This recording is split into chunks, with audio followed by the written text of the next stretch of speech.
এটা কি ভারত আর চীন এই যে একসঙ্গে বসার চেষ্টা করছে, এই যে জয়শঙ্কর তিনি গিয়েছিলেন চীন সফরে, কথা হয়েছে, বিভিন্ন স্তরে আলোচনা চলছে, সাইলেন্স থ্রেট, এটাকে কি ভয় পাচ্ছেন? ভীষণভাবে, ভীষণ এটা একটা সাইলেন্স থ্রেট ক্রিয়েট করছে। এবং চায়না তারপর থেকে যে স্টেটমেন্টগুলো দিয়েছে সেই স্টেটমেন্টগুলোকে যদি মানে পর্যবেক্ষণ করুন তাহলে আপনি বুঝতে পারবেন যে প্রতিটা স্টেটমেন্টের মধ্যে একটা কিন্তু ইঙ্গিত আছে। ইঙ্গিতটা কি? ইঙ্গিতটা হলো আমি আপনাকে সহযোগিতা করছি। ইঙ্গিত হচ্ছে আমি ভারতকে পজিটিভ চোখে দেখছি, আমি বিভিন্ন জিনিস সম্বন্ধে আলাপ আলোচনা করতে ইন্টারেস্টেড। ভারতবর্ষের ফ্লাইট এক্সচেঞ্জ অলরেডি শুরু হয়ে গেছে, বিভিন্ন রকম আলাদা ইন্টেনশনস চেঞ্জ হচ্ছে। Why this things are happening? এই জিনিসগুলো ঘটছে এই কারণে যে China is trying to open doors to India.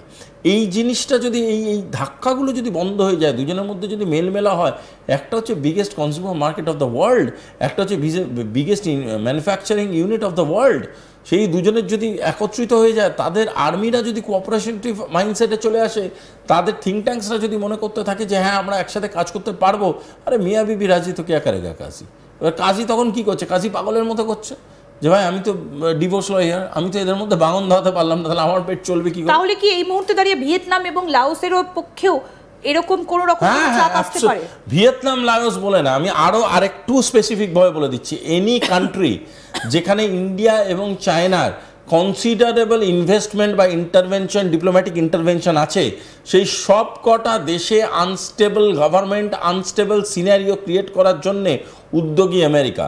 এবং আরেকটা কথা আমি অ্যাড করে বলে দিচ্ছি, অগস্ট মাসে প্রধানমন্ত্রী নরেন্দ্র মোদীজি হয়তো চায়না সফরে যেতেও পারেন। যদি চায়না আমার ধারণা, এটা আমি তো আগে থেকে জানি না, যেতে পারেন হয়তো। যদি উনি যান তখন কিন্তু চায়নায় রেজিম চেঞ্জ হওয়ার যে একটা মানে প্রবণতা দেখা দিচ্ছে, নব রেজিমের সাথে যদি ভারতের সম্পর্ক আরও দৃঢ় করে দেওয়া যায় তাহলে কিন্তু মারাত্মক রকম কেস খাবেন আমেরিকা। এটা আমেরিকা খুব ভালো মতো বুঝতে পারছে, কারণ Russia has almost taken a stand. এবার এই স্ট্যান্ডটা যখন কোঅপারেটিভ ইন্ডেক্সে আরও জুড়বে India, China and the bigger BRICS and the BIMSTEC, এই জিনিসগুলো যখন জুড়তে শুরু করবে তখন কিন্তু আমেরিকা সুপ্রিমেসি পড়তে শুরু করবে। এই ভলিউমেট্রিক এক্সপ্যানশন অফ ইকোনমি কিন্তু অ্যাকচুয়ালি একটা বড় সড়ো কী বলবো বালুন, যেটা যে কোনো মুহূর্তে ফাটতে পারে। সেই জিনিসটা আমেরিকা খুব ভালো মতো জানে।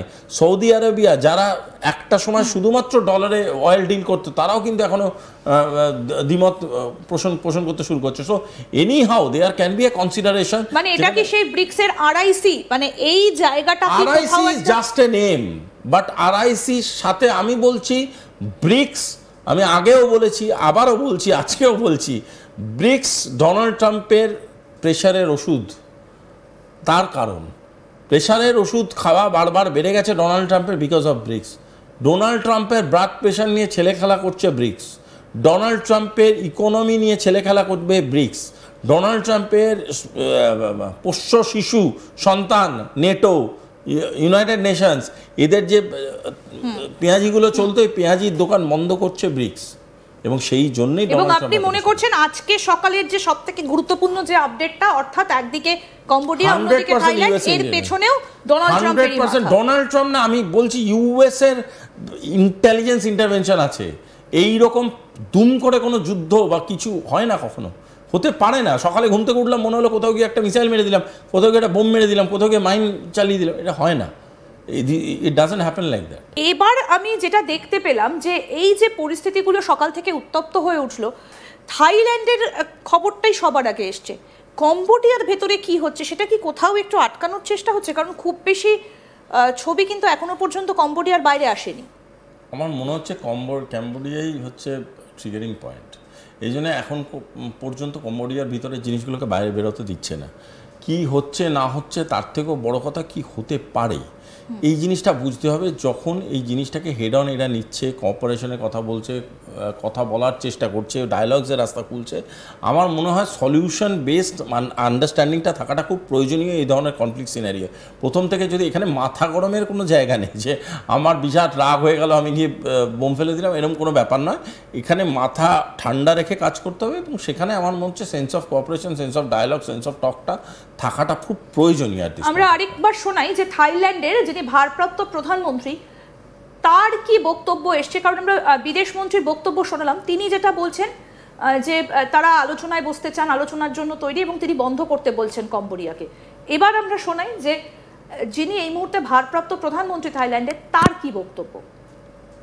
รายงานเมื่อประมาณ 8 โมงกว่าเมื่อเช้านี้นะครับก็มีเสียงปืนเกิดขึ้นขณะนี้เรากำลังเข้าไปดูรายละเอียดนะครับพื้นที่เขากำลังทำงานนะครับแต่ว่าขอทราบรายละเอียดก่อนนะครับเพราะว่าสถานการณ์ตอนนี้มันก็ต้องระมัดระวังนะครับด้วยความระมัดระวังและรอบคอบแล้วก็ต้องปฏิบัติตามหลักการของกฎหมายระหว่างประเทศนะครับআমি একটা জিনিস আপনার কাছ থেকে জানতে চাই যে যখন একটা দেশের তরফ থেকে এই ধরনের বক্তব্য সামনে আসে যে আমরা পুরো বিষয়টার দিকে নজর রাখছি, আমরা খতিয়ে দেখছি, বন্ধ হোক সব কিছু, কিন্তু প্রশ্ন হচ্ছে যে আমি আপনার বাড়িতে মিষ্টি খেতে গেলে মিষ্টিটা পাবো না, এটা আমি বুঝতে পারছি যে কিছু একটা ঘটে যাবে, তাহলে আমি কেন বারবার সেই ফাঁদে পা দেব?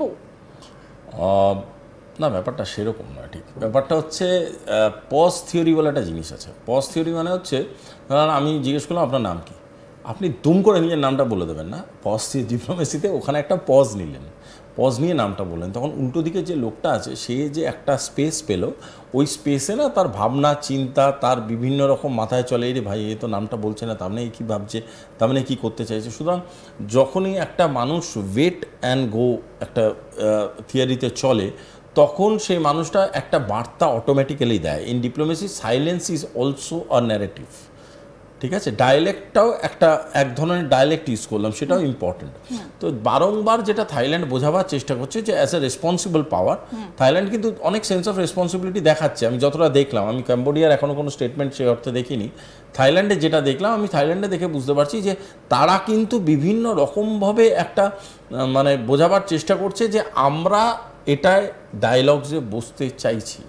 We should not go into conflict, we should not endorse conflict. যদিও আমার মনে হয় তৃতীয় শক্তি বা স্পন্সর যে আছে সেই জিনিসটাকে খুব একটা ভালো চোখে নেবে না, কারণ সে চাইবে কনফ্লিক্টটা আরও বাড়ুক। যত কনফ্লিক্ট বাড়বে, দুটো দেশের যত বাণিজ্যিক স্থলগুলোকে আঘাতপ্রাপ্ত হবে, সে তখন ত্রাতা হিসাবে যাবে। কোথাও কি কম্বোডিয়ার ওই পোর্টগুলো দখল করার চেষ্টা করছে আমেরিকা? 100%। কারণ তারা তো বিভিন্ন দেশে গিয়ে দখল করার চেষ্টা করে। 100। দেখুন, আমেরিকার আমার ধারণা হচ্ছে যেটা ওরা ট্রেড নিয়ে না খুব চিন্তিত, ট্রেড রেলেভেন্স নিয়ে আরও চিন্তিত। মানে মানে আমেরিকা এখন হয়ে গেছে বিভিন্ন পলিটিক্যাল পার্টিতে পুরনো বৃদ্ধ লিডার কিছু আছে না, যারা প্রচুর প্রতিপত্তি, প্রচুর পাওয়ার একসময় এনজয় করেছে, আজকের ডেটে তাদেরকে স্টেজে তুলে ঠিক পাশের সিটটা দেওয়া হয় না মুখ্য অতিথির। এইখানে না তারা কি করে, তখন বাকি চেয়ারগুলোতে মানে সিটটা, বাকি চেয়ারে হ্যান্ডেল ভেঙে দেয়, তখন তাকে জোর করে ওই সিটটাতেই বসতে দিতে হবে। এই প্রসেসটা ও চালাচ্ছে।